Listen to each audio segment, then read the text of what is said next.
A deadly Black Friday stampede leaves a small town shattered, and 1 year later, a masked killer wearing the face of the town's founder starts hunting down everyone connected to that night. We open in Plymouth, Massachusetts, where Sheriff Eric Newland joins Mitch and Amanda Collins for a warm Thanksgiving dinner, gifting them a homemade cake. Across town, the Wright family gathers too, with Jessica, daughter of local store owner Thomas Wright, uncomfortable around her father's soon-to-be wife Kathleen, who criticizes her understated style. Mitch gets called into work despite the holiday, since Thomas has threatened to fire him. Called and said it's me working or I'm fired.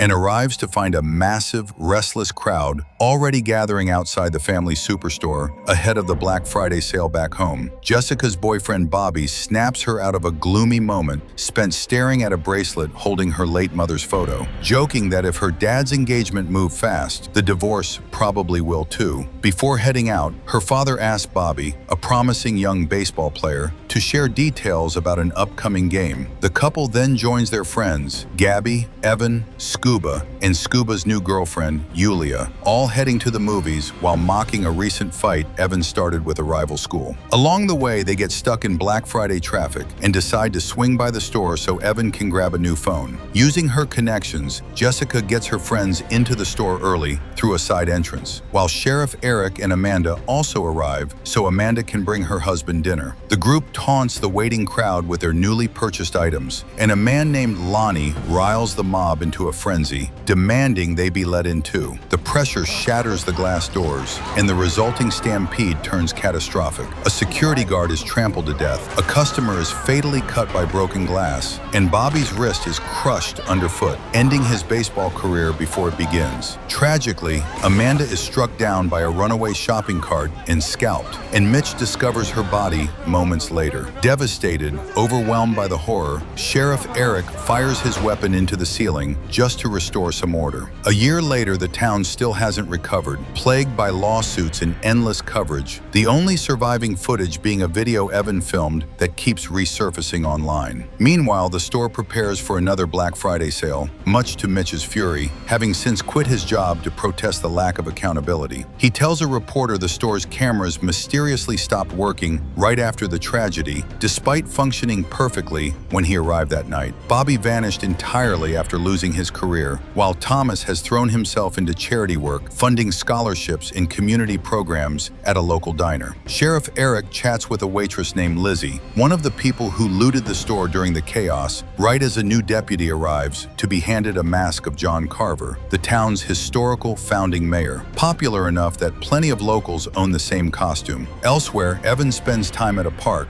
while the girls discuss a mysterious account that keeps tagging them in the old Stampede video. Despite repeated reports, Evan doesn't understand why he's being blamed and storms off after seeing the latest resurfaced clip. Jessica then learns she's expected in a new store commercial, alongside Kathleen and Sheriff Eric, filmed at the historic John Carver house, only to find the property vandalized and the prop axe missing, a development she seems oddly relieved about. Elsewhere, we learn Bobby's disappearance opened the door for Ryan, an old admirer of Jessica's, to finally start dating her, something he privately celebrates with a friend. The group teases Jessica over dating someone as forgettable as Ryan, prompting her to point out at least he never ghosted her. Just then, they spot a man who looks eerily like Bobby, though he vanishes before anyone can approach. Moments later, they're all tagged again in a photo of a table bearing their names, posted by an account with 0 followers, easy enough to dismiss as spam. When Ryan shows up with tickets to a game they've all wanted to see, the group warms up to him instantly, though Jessica's attention is briefly pulled by a masked stranger watching from outside. Elsewhere, an unseen figure reviews footage from the stampede, fixating on Lizzie, revealed to be the one who ran over Amanda with her cart that night. Back at the diner, Lizzie is ambushed by a man in the John Carver mask who dunks her hands in water before slamming them against a freezer door, tearing her skin.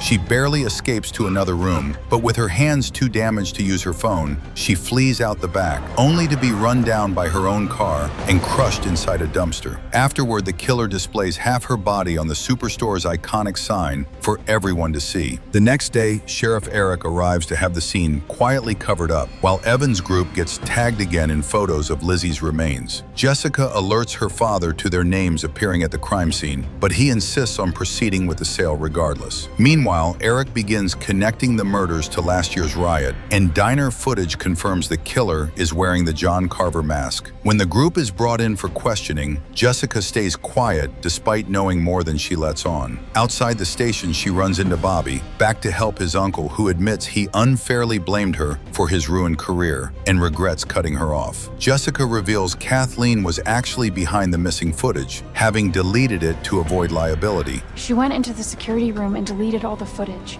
Though a backup copy exists in her father's office, one she plans to retrieve. Their conversation is interrupted by Ryan's arrival, sparking a flicker of jealousy from Bobby before everyone goes separate ways. That night, a security guard named Manny, rattled enough by the killings to plan a vacation, discovers his passport missing and finds a John Carver mask waiting on his couch instead. Grabbing a bat in a doomed attempt at self-defense, he's quickly killed, his head later displayed alongside Lizzie's remains. The next morning, a new photo surfaces online showing the latest victims, prompting Jessica to sneak into her father's office and retrieve the backup footage. While there, Ryan spots Bobby lingering near her house. Once she has the footage, she runs into her father, who apologizes for having neglected her lately. She and Bobby then bring everything to Sheriff Eric, whose review confirms Lizzie's presence in the footage, suggesting the killer may be targeting people directly involved in the stampede. They also spot Ryan speaking with the murdered guard Doug that same night, something he never mentioned, casting suspicion over him. Back at school, the group starts theorizing about who the killer might actually be. Floating Mitch, still consumed by grief and hostility toward the Wrights, Ryan, given his unexplained appearance in the footage, and even Bobby, whose sudden reappearance after ghosting everyone, raises eyebrows. Jessica ignores a call from Ryan, just as Lonnie, the man who instigated the original riot, is shown coaching kids at a gym before being lured away by his girlfriend and murdered from behind, while she remains unaware. Nearby, a cheerleader named Amy gets seriously injured by hidden blades planted under a trampoline, and the killer finishes the job by attacking her straight through the fabric until she loses consciousness. Sheriff Eric warns the group to stay safe as the body count climbs, and later, while waiting outside for Evan and Gabby at school, Jessica watches helplessly as the couple gets attacked inside. A message from Gabby lures her toward danger, and the killer pursues Jessica before she narrowly escapes.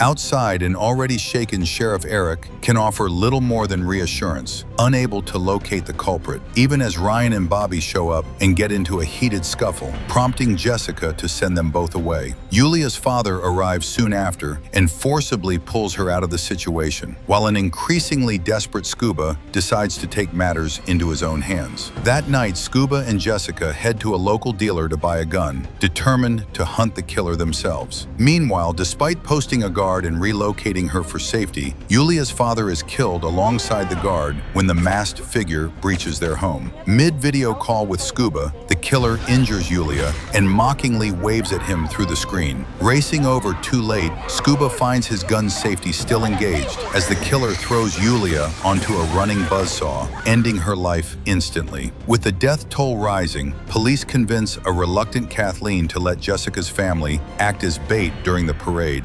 We have to stop him. This parade is our chance to catch him. And if he takes the bait, it'll be over right there and then. At the parade, Jessica's family and Scuba are stationed on a truck, surrounded by officers expecting the familiar mask. They're caught off guard when the killer appears instead as a clown, decapitating a mascot and setting off smoke bombs before using the chaos to drug and abduct the family. Once she wakes, Kathleen realizes with horror she's being prepared like a holiday meal and seizes a brief opening to flee upstairs, where she finds an injured Amy trapped inside a bag in a freezer. Unable to risk the time it would take to free her, Kathleen reluctantly leaves her behind, hiding from the killer. She's eventually given away when Amy's blood pools beneath her feet, and after being stabbed through the wall with a garden fork, Kathleen is dragged out and thrown into an oven, meeting a horrific end. Her roasted body is later presented at a dinner table in front of the other captives: Jessica, her father, Scuba, Evan, and Gabby. All bound and forced to watch the killer casually pours drinks made from Amy's blood before live streaming himself killing Evan, gloating that Evan's own viral video was the inspiration behind his current spree, all while online viewers treat the footage as entertainment. He then attempts to force Thomas to eat a piece of Kathleen's remains, but Jessica frees herself using a hidden ring smuggled in earlier, passing it to free Scuba as well. Together, they distract the killer long enough to flee through a tunnel toward the John Carver house, though Scuba is injured along the way, forcing Jessica to continue alone. Fleeing through the woods, she stumbles upon an unconscious Sheriff Eric, and while trying to help him, spots a masked figure entering a nearby warehouse. Assuming it's the killer, grabbing his gun, she follows inside, only to discover the man behind the mask is actually Bobby. Before she can process it, Eric arrives and urges her to leave, firing shots at Bobby as he escapes. Reunited with police and told her family is safe, Jessica is left alone with Eric and notices the same brambles on his shoes she'd spotted earlier in the woods, the pieces finally clicking into place. The real killer has been Sheriff Eric all along. Confronted, Eric confesses everything, revealing he'd been secretly involved with Amanda, who was pregnant with his child, and planning to leave her husband before the stampede. Cut those plans short, his killing spree was fueled by revenge against everyone he blames for her death, including Thomas's negligence and the recklessness of Jessica's friend group. He admits to planning Bobby's frame-up from the start, having drugged him earlier and intending to dress him as John Carver. Are you doing this? My wife left me and Amanda put me back together. You took my family from me. Just as Eric moves to finish Jessica off, she reveals she's been secretly live streaming his confession the whole time. Enraged, he lunges at her, but Bobby intervenes, hurling a hammer through a window that strikes Eric down, giving them a chance to run. As they try to escape, Eric recovers and stalks them with an axe, forcing a desperate chase toward Bobby's truck, which Eric has already anchored to a support beam to block their exit. Thinking fast, Jessica notices a nearly inflated parade turkey nearby and shoots it, triggering a massive explosion that finally kills him. In the aftermath, Bobby is rushed to the hospital while Jessica reunites with Ryan, Gabby, and Scuba. And with no trace of Eric's body ever found, authorities assume he was destroyed in the blast, officially closing the case. Still unconvinced this is truly over, Jessica later has a nightmare. That night, while lying beside Ryan, a burning, unrecognizable John Carver emerging from her closet to attack her once more.